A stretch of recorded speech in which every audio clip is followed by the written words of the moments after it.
할렐루야. 하나님의 은혜가 여러분과 함께할 줄로 믿습니다. 우리 2024년 12월 우리 전교인 새벽 기도회 하나님 앞에 드리겠습니다. 우리 찬송가 216장 성자의 귀한 몸, 통일 찬송가는 356장입니다. 함께 찬양하겠습니다.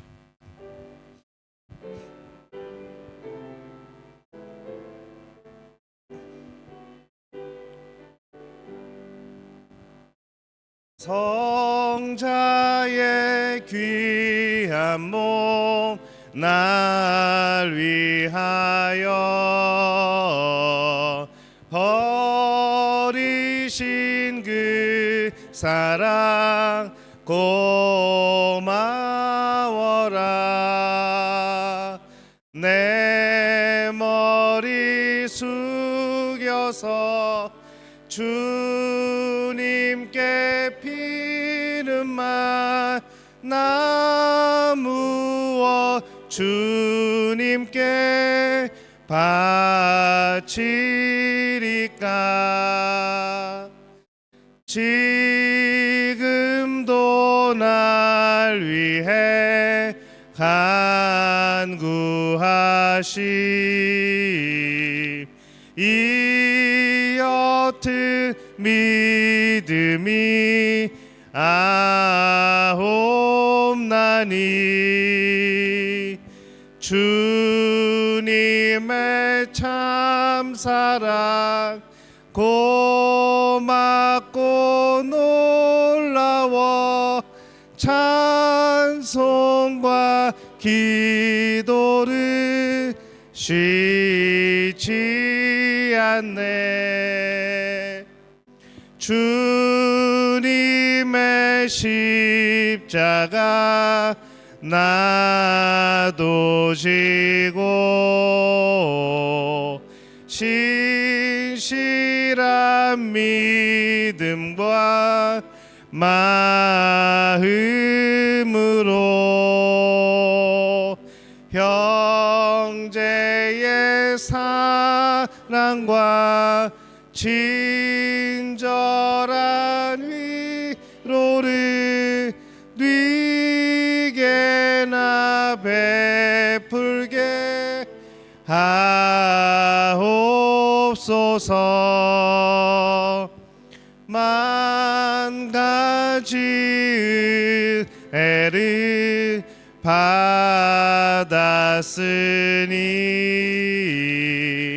내 평생 슬프나 즐거우나 이 몸을 온전히 주님께 바쳐서 주님만 위하여 늘 살겠네.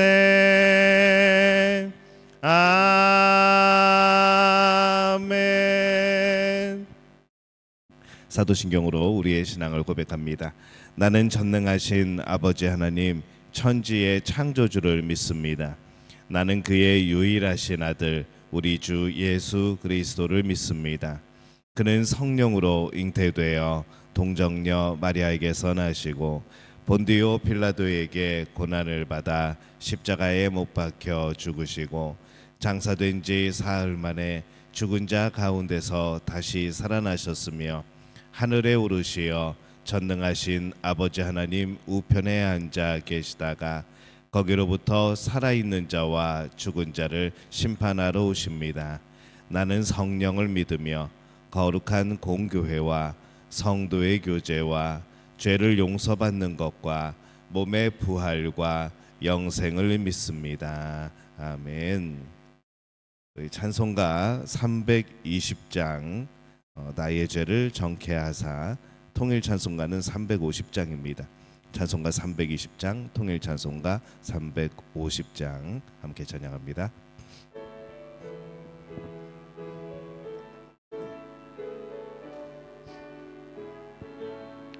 나의 죄를 정케하사 주의 일꾼 삼으신 구세주의 넓은 사랑 항상 찬송합니다.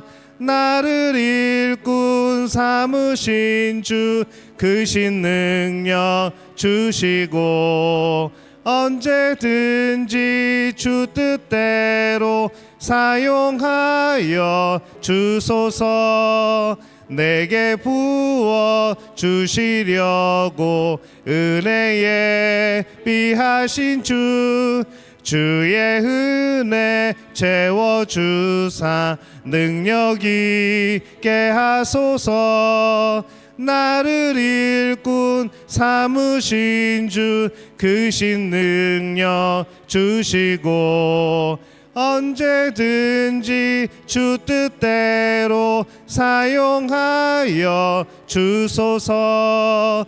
죄의 짐을 풀어주신 주의 능력 크도다.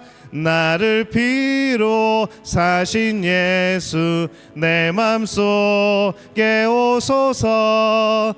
나를 일꾼 삼으신 주 크신 능력 주시고 언제든지 주 뜻대로 사용하여 주소서.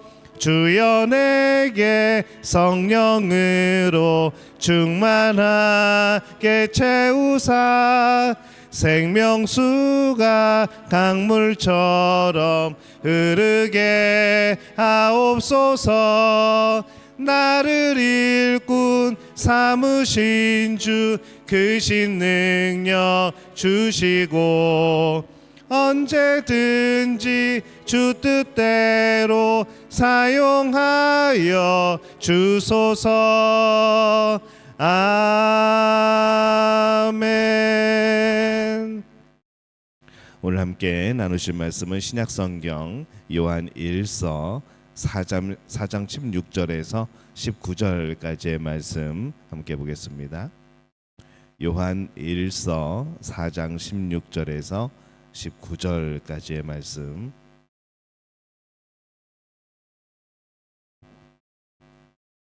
우리 한 목소리로 함께 봉독합니다. 하나님이 우리를 사랑하시는 사랑을 우리가 알고 믿었노니 하나님은 사랑이시라. 사랑 안에 거하는 자는 하나님 안에 거하고 하나님도 그의 안에 거하시느니라.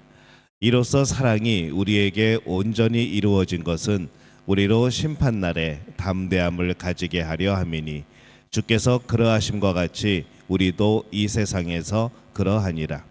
사랑 안에 두려움이 없고 온전한 사랑이 두려움을 내쫓나니 두려움에는 형벌이 있음이라. 두려워하는 자는 사랑 안에서 온전히 이루지 못하였느니라. 우리가 사랑함은 그가 먼저 우리를 사랑하셨습니다. 아멘. 자, 우리 옆에 분들에게 인사할까요? 참 잘 오셨습니다. 예, 한 번 더 인사합니다. 12월에 하나님께서 함께 하십니다. 이제 2024년 우리 이제 마지막 달 12월에 우리 전교인 새벽 기도회 우리 모이고 있습니다. 늘 우리가 생각하지만은 한 달을 하나님 앞에 드리면서 이 한 달의 11조를 또한 시간의 11조를 드린다는 그런 마음을 가지고 우리가 첫 주의 토요일에 이렇게 모이고 있습니다. 그러면서 기대하고 소망하는 거죠. 하나님이 이번 달에 또 어떤 일들을 이루실까? 하나님이 우리 삶에 어떤 역사를 이루실까? 또 지나간 한 달에 하나님의 은혜를 돌이켜보고 또 이번 달을 살아가면서 새로운 달을 살아가면서 또 하나님이 주실 은혜를 기대하고 소망하고 그런 가운데 또 감사가 넘치고 그래서 교회에서 드리는 모임, 기도회 또 여러 가지 그런 행사들을 하면서 여러분들은 항상 하나님과 연결시키는 겁니다. 하나님께서 무엇을 하실까 연결시키면서 그런 생활이 재밌는 신앙생활이죠. 그래서 우리가 새벽기도 때 이번 주에 잠깐 나눴던 말씀인데 그런 말씀 나눴습니다. 하나님이 나를 도와주시는 하나님이 아니고 나를 다스리시는 하나님을 기대하고 소망하라라고 말씀을 드렸었는데 정말 그게 필요한 것 같습니다. 늘 우리가 필요할 때만 찾는 하나님이 아니고 하나님이 나를 다스리시는 것, 하나님이 다스리신다고 하는 것은 하나님의 뜻이 내 삶 속에 이루어지는 것이고 그게 하나님의 나라이고 그럼 우리가 하나님의 나라를 살아가는 것이거든요. 그래서 우리가 나를 도와주시는 하나님만 늘 바라고 사는 것이 아니라 나를 다스리시는 하나님, 그래서 나는 순종함으로 나는 그 하나님의 역사 속에 함께 거함으로 살아가는 그런 복된 삶이 여러분에게 날마다 이루어지시기를 바랍니다. 12월에는 하나님께서 여러분에게 또 놀라운 일들을 행하실 줄로 믿습니다. 오늘 예수님의 사랑 때문에라는 제목을 가지고 함께 말씀을 나누려고 합니다. 신앙인들은 예수님을 더 사랑하고 싶어 합니다. 예수님 사랑하기 싫은 사람은 없을 겁니다. 그리고 기도할 때도 그렇고 예수님 사랑합니다. 내가 예수님을 더 사랑하게 해주세요. 이제 그런 기도들을 합니다. 그러면 예수님을 사랑하기 위해서 우리는 뭘 해야 되는가? 그냥 예수님을 사랑하게 해주세요라고 하면은 그냥 그걸로 끝나는 것인가? 뭘 해야지 예수님을 더 사랑할 수 있을까? 오늘 그 말씀을 함께 나눠보려고 합니다. 먼저 우리가 은혜라는 말을 잘 알고 있습니다. 은혜. 우리 이웃집 딸 이름이 은혜가 아니고 은혜는 내가 받을 자격이 없는데 하나님이 주시는 것이 은혜입니다. 내가 이거를 어떻게 받습니까? 난 이거를 받을 자격이 없습니다. 그런데 하나님이 이거 내가 너에게 줄게 하면서 주시는 거죠. 황송하고 너무 고마운 거죠. 이제 그게 은혜입니다. 내가 어떤 행동을 하면 하나님이 주실 것이야 라고 생각하는 것은 은혜가 아니고 그거는 철저히 계산된 은혜인 것이죠. 이게 은혜라고 하기에는 좀 그렇습니다. 내가 이렇게 하면 하나님이 이렇게 해주시겠지, 내가 이렇게 헌신하고 내가 이렇게 행하면 하나님께서 이런 복을 주시겠지. 성경에서 말씀하시는 약속에 비추어서 하는 건 괜찮지만은 내가 스스로 어떤 행동을 정하고 내가 스스로 무엇인가 은혜를 받을 것을 계산하고 하는 것들은 이 하나님이 우리의 마음을 이미 아시는 것이죠. 은혜 안에 사는 사람들이라면은 무엇을 해야 한다가 아닌 겁니다. 그게 살아가는 근거가 아니라 은혜 안에 살아가는 사람들은 무엇을 하고 싶은 것이죠. 신앙생활을 하면서 우리는 이것저것 참 많은 헌신들을 합니다. 교회에서 늘 목사님을 만날 때마다 피해가고 싶죠. 연말쯤 되면은 또 목사님이 뭘 또 하라 그럴까 고민스럽고 눈 마주치면은 눈길을 피하게 되어지고 괜히 부르면은 마음이 철렁 가라앉고 또 내년에는 또 무슨 일 때문에 내가 또 힘들어질까 그런 생각도 하고 이제 그런 게 이제 12월 달이 늘 벌어지는 그러한 일들입니다. 근데 우리는 늘 무엇을 해야 한다는 것이 아니라 무엇을 하고 싶어야 되는 것이 우리의 진짜 신앙생활입니다. 신앙생활 하면서 이것저것 해야 될 것이 참 많은데 이것을 해야 되고 저것을 해야 되고 내년에는 구역장도 해야 되고 내년에는 봉사도 해야 되고 이게 왜 이렇게 할 게 많지? 라는 생각이 들죠. 근데 내가 이것을 해야 한다, 저것을 해야 한다 이런 마음으로 살면은 정말 금방 지칩니다. 아직 2025년이 오지도 않았는데 벌써 2024년 마지막 달에 지쳐버리고 마는 것이죠. 왜냐하면 해야 할 것 투성이거든요. 또 12학년들은 또 자녀들 준비해야 되고 또 아이들이 이제 학년 올라갈 때 준비해야 되는 것들도 많고 또 아이들이 어리면 어릴수록 또 내년에 해야 되는 일들도 많고 앞으로 이 아들이 어떻게 될 것인가 고민하기도 하고 사실은 금방 우리가 해야 될 것 투성이인 삶을 만나게 되어집니다. 근데 이런 신앙생활이 아니고 이것을 하고 싶고 저것을 하고 싶어하는 이 그리스도를 향한 열정, 이게 사실은 이게 진짜 신앙생활이고 이제 그 안에 기쁨이 있는 것이죠. 이것이 은혜를 받은 사람의 모습입니다. 여러분들 오늘 아침에 새벽에 나오시면서 어떤 마음으로 나오셨습니까? 또 오늘 전교인 새벽기도에 가야지, 또 안 가면 또 목사님 전화 올지도 모르고 너무나 자리가 헝하던데 안 가면 또 그렇고 채워야지, 할 수 없이 오시는 분들도 있습니다. 근데 정말 오시고 싶어 오시는 분들이 있는 거죠. 이게 한 달의 첫날을 하나님 앞에 드리고 또 가면 또 자녀들 기도도 해주고 너무 고맙기도 하고 그런 게 또 좋기도 하고 내 마음을 다잡고 하나님께로 이끌어가는 그런 마음으로 오시는 분들도 있을 겁니다. 어떤 마음으로 오시는 게 가장 아름답고 은혜로운 마음인가? 오고 싶어 하는 거죠. 난 정교회 새벽기도에 꼭 가고 싶어라고 하는 거죠. 모든 예배가 마찬가지입니다. 금요일에는 나는 기도하러 가고 싶어. 또 주일에는 또 나는 하나님께 예배하러 가고 싶어. 오늘도 가야 돼 말아야 돼 고민하는 마음이 아니고 기쁘는 거죠. 하나님 앞에 나아가는 것이 기쁘고 예배하는 것이 기쁘고 기도하는 것이 기쁘고.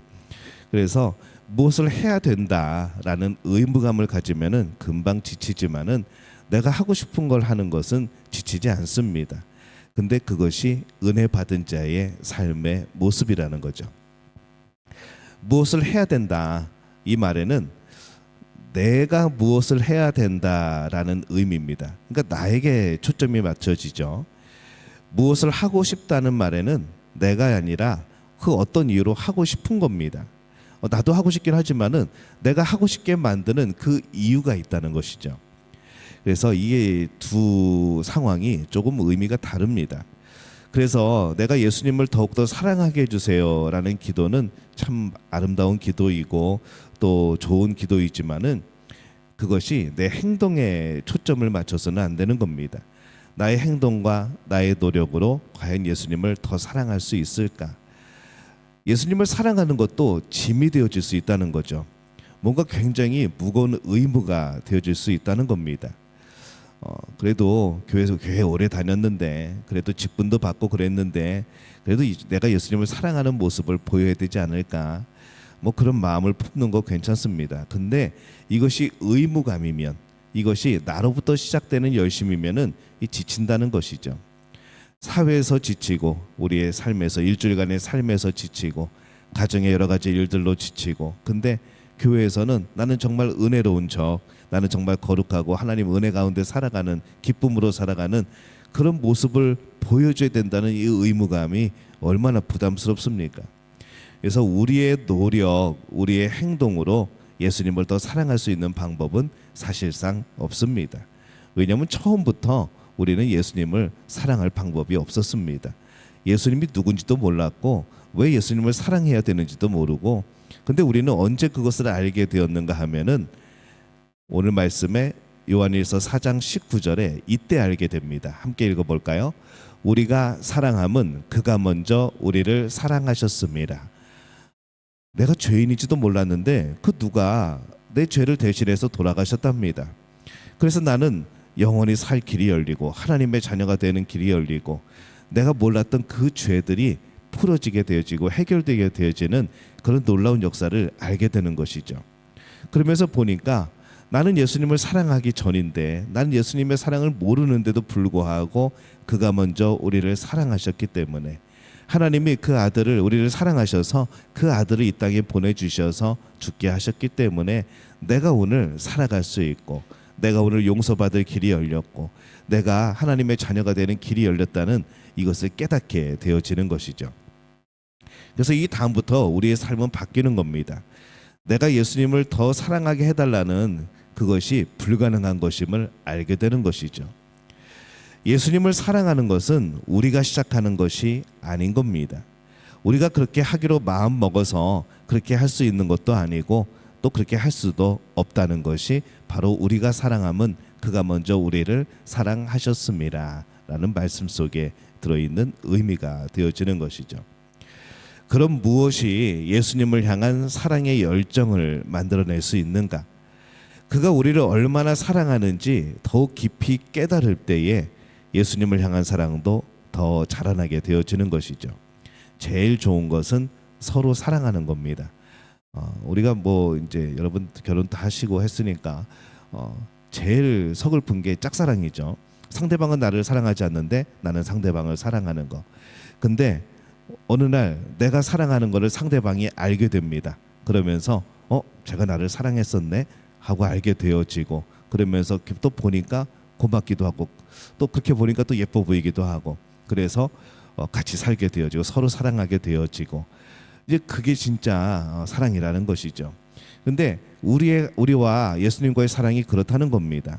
우리는 몰랐지만은 예수님의 사랑하시는 것을 알게 되었고, 그러고 나서 보니까 아유, 나 같은 것도 예수님이 사랑해 주신다는 그런 은혜를 알게 되어지고, 감사함이 있고, 서로 사랑하게 되어지고, 사랑하는 사람을 위해서 뭔가를 한다는 것은 힘들지 않은 겁니다. 사랑하는 사람을 위해서 헌신한다는 것은 힘들지 않은 것이죠. 이게 바로 예수님을 향한 사랑의 열정을 만들어내는 방법입니다. 예수님이 우리를 얼마나 사랑하시는지 더욱 깊이 깨닫게 되어지면은 예수님을 향한 우리의 사랑도 자라난다는 것이죠. 그래서 우리의 초점은 어디에 맞춰야 되는가? 예수님이 우리를 얼마나 사랑하는지 여기에 초점을 맞추는 겁니다. 구원은 하나님이 시작하셨습니다. 내가 구원을 시작한 게 아닙니다. 내가 구원받기 시작해야지, 내가 구원받기 위해서 이제 노력해야지, 이렇게 시작한 것이 아닙니다. 우리가 모를 때 하나님은 구원의 역사를 이루셨죠. 그리고 우리는 하나님이 주신 그 구원의 역사, 그 사랑에 반응을 한 겁니다.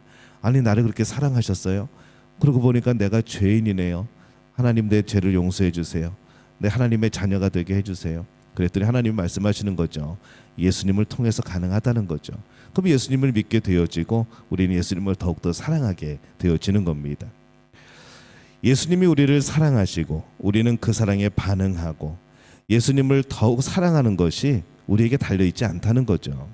오로지 예수님이 먼저 우리를 사랑하셨기 때문에 우리도 사랑하는 겁니다. 그러니까 예수님을 더 사랑하려면은 예수님이 나를 얼마나 사랑하는지를 깨달으면 되는 겁니다. 누가복음 7장 36절에서 38절에 한 사건이 등장을 합니다. 함께 읽어볼까요? 한 바리새인이 예수께 자기와 함께 잡수시기를 청하니 이에 바리새인의 집에 들어가 앉으셨을 때에 그 동네에 죄를 지은 한 여자가 있어 예수께서 바리새인의 집에 앉아 계심을 알고 향유 담은 옥합을 가지고 와서 예수의 뒤로 그 발 곁에 서서 울며 눈물로 그 발을 적시고 자기 머리털로 닦고 그 발에 입 맞추고 향유를 부으니, 이렇게 말씀을 합니다. 이 여인이 예수님 앞에 이렇게 나오는 거죠.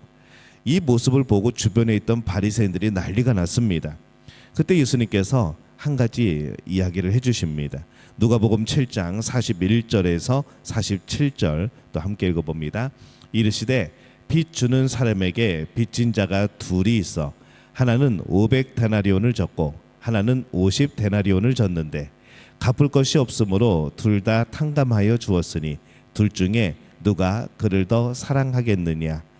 시몬이 대답하여 이르되 내 생각에는 많이 탕감함을 받은 자이니이다.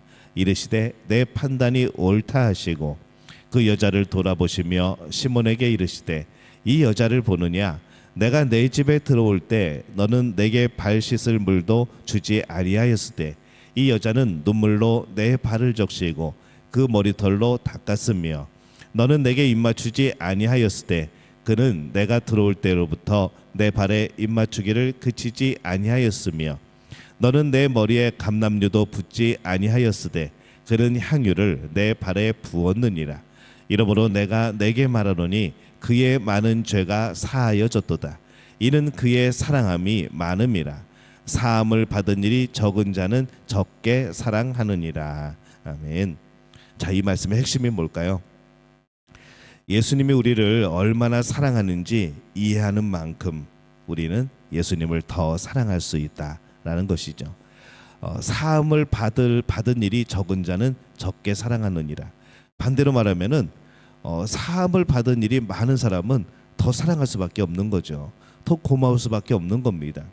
내가 많은 것을 탕감받고 내가 받아야 될 죄를 제하여 주고 그것이 많을수록 나는 은혜를 입은 사람이 되어지기 때문에 나는 정말로 더 사랑하게 되어지는 그런 사람이 되어지는 겁니다. 그래서 예수님이 우리를 얼마나 사랑하는지 이해하는 만큼 우리는 예수님을 사랑할 수 있다는 거죠. 이것이 예수님을 더 사랑할 수 있는 방법이 되어집니다. 하나님의 용서가 우리를 향한 예수님의 그 사랑이 얼마나 큰지 이해한 사람은 과연 어떻게 되어지는가? 당연히 하나님을 향한 예수님을 향한 사랑이 풍성해지는 것이죠. 하나님은 이미 우리를 사랑하셨습니다. 이미 십자가를 통해서 그 사랑을 표현하셨습니다. 그 십자가의 사랑보다 더 큰 사랑이 또 있을까라는 생각을 해보는 거죠. 그런 사랑은 없을 겁니다. 그리고 그 사랑은 변하지 않습니다. 과거에 지은 죄, 그리고 우리가 지금 살면서 연약함으로 짓게 되어지는 많은 죄들, 우리의 미래에 어떤 죄를 지을지 모르겠지만은 그 죄가 어떠하든지 간에 상관없이 우리를 향한 하나님의 사랑은 식어지거나 더 뜨거워질 수도 없는 아주 한결같은 최고의 사랑이라는 것이죠.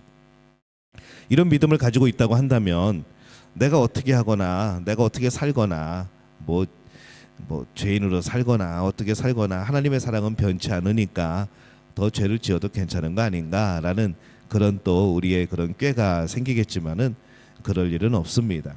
왜냐하면 하나님의 은혜를 아는 사람이, 그 사랑의 깊이와 넓이와 높이를 아는 사람이 그 사랑을 벗어나서 죄로 향해서 눈을 돌릴 일이 없기 때문에 그런 것이죠. 내가 정말 큰 사랑을 받고 버거운 사랑을 받으면은 눈 돌릴 틈이 없는 겁니다. 초점이 그것에 있다는 것이죠. 그러면 내가 예수님을 뜨겁게 사랑하는 정도는 무엇에 따라 달라지는가? 그 사랑을 얼마나 내가 깨닫고 있는가? 여러분 입술에서 요즘에 감사가 어느 정도나 나옵니까? 늘 감사해. 나 오늘 참 감사하네. 하나님이 이런 은혜를 주셨네. 이렇게 해주셨네. 하나님 감사합니다. 이 감사가 여러분의 입술에서 요즘에 자주 나오십니까? 자주 나와야 되는 거죠. 내가 하나님께 감사를 드린다는 것은, 감사한다고 표현한다는 것은 이게 하나님의 주신 것이라는 것, 이게 하나님께서 하신 것이라는 것을 인정하고 깨닫는 겁니다. 그럼 우리는 감사함이 넘치면 자연스럽게 하나님에 대해서 더 사랑할 수밖에 없는 것이죠. 그래서 하나님을 더 사랑하는 비결은 이미 하나님께서 확증하신 그 사랑이 우리 안에 뿌리내리게 하는 겁니다. 하나님의 은혜, 그 사랑을 깨닫기 때문에 헌신하고 싶어 하는 거죠. 그 사랑 때문에 가만히 있지 못하는 겁니다. 뭐래도 하고 싶은 겁니다. 하나님을 위하여서, 하나님을 위해서 뭐래도 봉사하고 싶은 겁니다. 해야 하는 것이 아니고 하고 싶어지는 것이죠. 이게 은혜입니다. 그래서 여러분들의 그런 헌신, 여러분의 봉사, 여러분들의 그런 하나님을 섬기는 일들은 은혜로 하는 겁니다. 은혜로. 여러분의 힘으로 하려고 그러면 금방 지칩니다. 그리고 1년 동안 우리 여러분들의 모습을 보면서 구역도 마찬가지고 기관도 마찬가지고 늘 한 해 전에 준비를 할 때는 마음속으로 불안불안합니다. 잘할 수 있을까? 저분이 잘 해낼 수 있을까? 그러면서 기도하게 되어지죠. 그럴 때마다 매번 느끼는 것이 있습니다. 그 한 해가 지나고 난 다음에 그분들의 모습을 보면은 놀랍게 변화가 되어 있다는 것이죠. 정말 사람 앞에 나서지도 못하는 분들이 사람 앞에 나서서 리더로서 역할을 하고 있고, 또 하나님께서 주시는 은사들이 그에게 발견되어지고, 그리고 내가 이런 것도 할 수 있었네 하면서 자신감도 생겨지고, 그러면서 이 하나님을 더 하나님 앞에 더욱더 헌신하게 되어지고, 이 하나님이 하나님 일을 할 때 하나님 여러분에게 그 일을 할 수 있도록 많은 은사를 주시고 은혜를 주시고 그 환경을 또 여러분을 움직여 주십니다. 그래서 여러분들이 그것을 감당하는 것이죠. 의무감으로 하는 것이 아니라 은혜로 해야 여러분들 끝까지 잘 할 수 있습니다. 오늘 여러분들은 어떻습니까? 내가 하나님을 더 사랑하지 못하는 것 같아서 죄책감이 듭니까? 내가 뭔가 잘못하고 있다는 생각이 듭니까? 내가 무엇을 해야 한다는 생각에서 벗어나서 하나님이 나를 얼마나 사랑하셨는가, 여기에 초점을 맞추시기를 바랍니다. 그 사랑과 은혜에 잠겨 살아가는 동안에 여러분은 그 어느 때보다도 더욱 충성하는 사람이 되어 있을 것이고, 더욱 헌신하는 사람이 되어 있을 것이고, 하나님 안에서 놀라운 복과 평안을 누리는 그런 분들이 되어 있을 겁니다. 저는 올해 또 그리고 내년에 이 복을 풍성하게 누리는 여러분들이 되어지시기를 예수님의 이름으로 축원합니다. 기도하겠습니다. 하나님, 은혜와 사랑에 감사합니다. 하나님이 함께 하시고 또 하나님께서 역사하여 주셔서 벌써 2024년의 12월 마지막 달을 저희가 살아갑니다. 하나님께서 주신 모든 상황 속에서 하나님의 붙드심과 은혜를 경험하고, 오늘도 나를 너무나도 깊이 사랑하시는 하나님의 그 사랑 속에서 나도 하나님을 향하여서 마음을 열고 열정을 불태우고 있음을 오늘 고백합니다. 하나님 바라고 나옵건대 하나님의 사랑을 더욱더 많이 깨닫는 우리들 되어지게 도와주옵소서. 날마다 그 은혜 속에서 살아가는 우리들 되어지게 도와주옵소서. 우리 입술에서는 감사가 넘쳐나게 도와주옵소서. 12월 달에 하나님께서 새로운 날들을 주심에 감사를 드립니다. 이 12월을 하나님께서 복 주셔서 매일 살아가는 순간순간마다 하나님의 은혜로 살았다 고백하는 귀한 고백들이 넘쳐나게 도와주옵소서. 올해 우리가 하나님 앞에 드린 기도의 제목들 하나님 기억하시고 이루어 가시는 줄로 믿습니다. 그 열매를 얻게 하여 주옵소서. 올해도 정말 주님이 주신 이 마지막 시간 동안에 하나님의 놀라운 역사의 손길을 경험하는 귀한 믿음의 가족들 되어지게 도와주옵소서. 12월 달에는 하나님 좋은 역사들 만나게 도와주옵시고 좋은 사람들 만나게 도와주옵시고 또 좋은 환경 속에서 하나님을 더욱더 섬기게 하시고 이 12월에 예수님을 기다리며 예수님을 바라보며 승리하는 우리 마음속에 환한 빛으로 채워지는 복된 역사 이루어 주시옵소서. 이제는 우리 주 예수 그리스도의 은혜와 하나님 아버지의 극진하신 사랑하심과 성령의 인도하심이 12월을 주 앞에 드리며 온전히 하나님이 이끄시는 귀한 날들이 되어지기를 원하는 우리 믿음의 가족들의 머리 위에 영원토록 함께 하시기를 간절히 축원하옵나이다. 아멘.